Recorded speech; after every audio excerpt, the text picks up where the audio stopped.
Assalamualaikum warahmatullahi wabarakatuh. Perkenalkan, nama saya Ferdian Saputra, NIM 0307 138 182 3049 dari kampus Palembang. Kali ini saya akan membahas tentang paper yang berjudul Penilaian Kerentanan Air Tanah berdasarkan model Modified Drastic GIS dan metode proses hierarki analitik atau AHP, kasus cekungan Danau Egirder di Turki. Latar belakang: air tanah merupakan sumber suplai air terpenting di daerah kering dan semi kering karena volumenya yang besar dan kerentanannya yang rendah terhadap pencemaran jika dibandingkan dengan air permukaan. Itu menurut Yusefta 1985. Pencemaran air tanah diperlukan untuk pengelolaan sumber daya air tanah yang efektif, dan penilaian kerentanan air tanah penting untuk melindungi air tanah tersebut. Metode penilaian kerentanan membagi suatu wilayah geografis menjadi subwilayah dalam hal kerentanan terhadap pencemaran air tanah.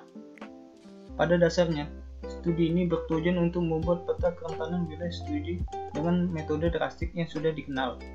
Pembuatan peta kerentanan wilayah studi menggunakan metode ditambah dengan analisis sensitivitas parameter yang tunggal.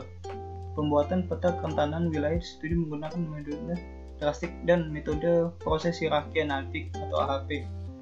Memeriksa hasil metode kerentanan dengan konsentrasi nitrat yang pada sampel air tanah dan membandingkan hasil peta kerentanan yang dibuat dengan menggunakan 3 metode, yaitu metode drastik, modified drastik, dan modified drastik ditambah dengan AHP.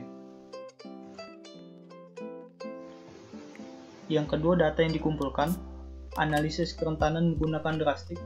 7 peta tematik disiapkan dengan menggunakan data masukan ini berdasarkan ARTIS dan dijelaskan sebagai berikut. Yang pertama, ada tabel kedalaman air.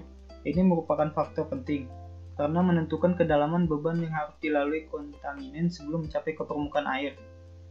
Yang kedua, ada isi ulang bersih.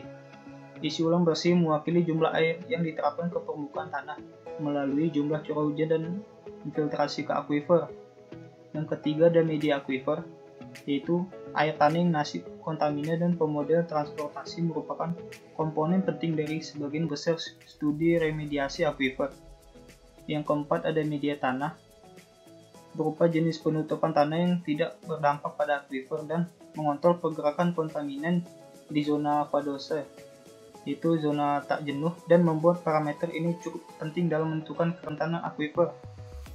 Yang kelima, ada topografi, digambarkan dalam bentuk lereng. Derajat kemiringan memiliki nilai yang cukup tinggi dikarenakan menentukan tingkat limpasan polutan dan jumlah pengendapan yang mungkin dalam polutan sebelumnya.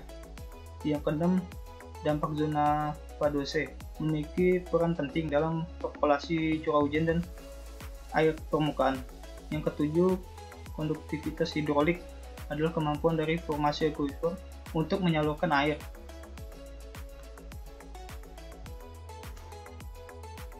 Selanjutnya, penilaian kerentanan akuifer dengan menggunakan drastik yang telah dimodifikasi. Pertama itu Lyman, menunjukkan pergerakan dan penyimpanan air tanah dan merupakan panduan penting untuk eksplorasi air tanah. Yang kedua, ada land use, merupakan parameter yang untuk penilaian kerentanan air tanah polutan yang bersumber dari permukaan dan kegiatan pertanian dapat berdampak buruk pada kualitas air tanah. Oleh karena itu, peta penggunaan lahan atau DAS disiapkan untuk mengevaluasi potensi pencemaran air tanah di daerah tersebut. Yang ketiga itu metode penelitian. Nah, dapat dilihat seperti pada gambar sebelah kiri. Yang pertama ada metode drastik, kedua ada metode modified drastik, dan yang ketiga ada metode drastik ditambah dengan AHP. Langkah pertama, metode drastik berbasis GIS digunakan untuk menilai kerentanan wilayah studi.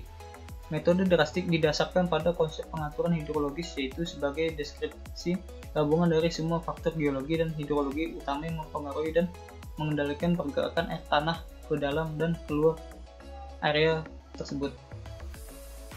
7 parameter yang digunakan dalam model drastik yaitu kedalaman air, isi ulang jaringan, media akuifer, media tanah, topografi, dampak zona vadose, dan konduktivitas hidrolik. Ketujuh parameter tersebut diberi bobot mulai dari 1 hingga 5. mulai drastik menghitung indeks kerentanan drastik TVI dengan menjumlahkan produk dari peringkat dan bobot untuk masing-masing dari 7 faktor. Nah, rumusnya seperti di bawah ini.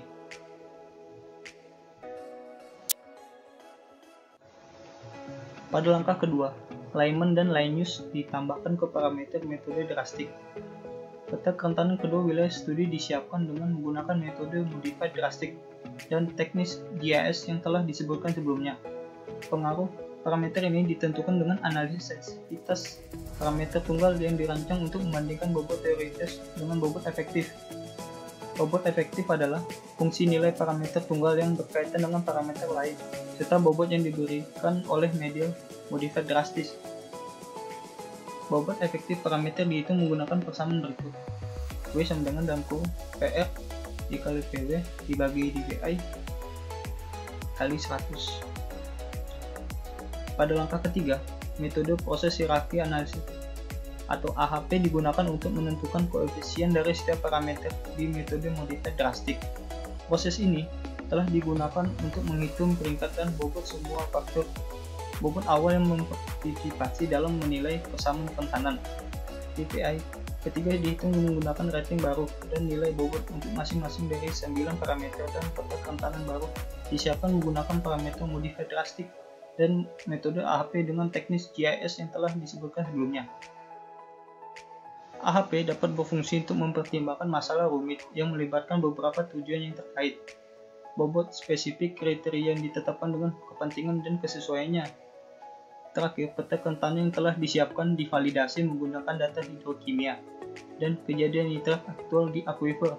Selain itu, analisis regres linear sederhana dilakukan untuk menentukan hubungan statistik antara konsentrasi nitrat air tanah dan kerentanan akuifer yang dibuat menggunakan drastik, modified drastik maupun modified drastik tambah dengan AHP. Nah, dapat lihat ini gambar skematis dari parameter metode drastik yang telah dimodifikasi. Sekian dari presentasi saya. Wassalamualaikum warahmatullahi wabarakatuh.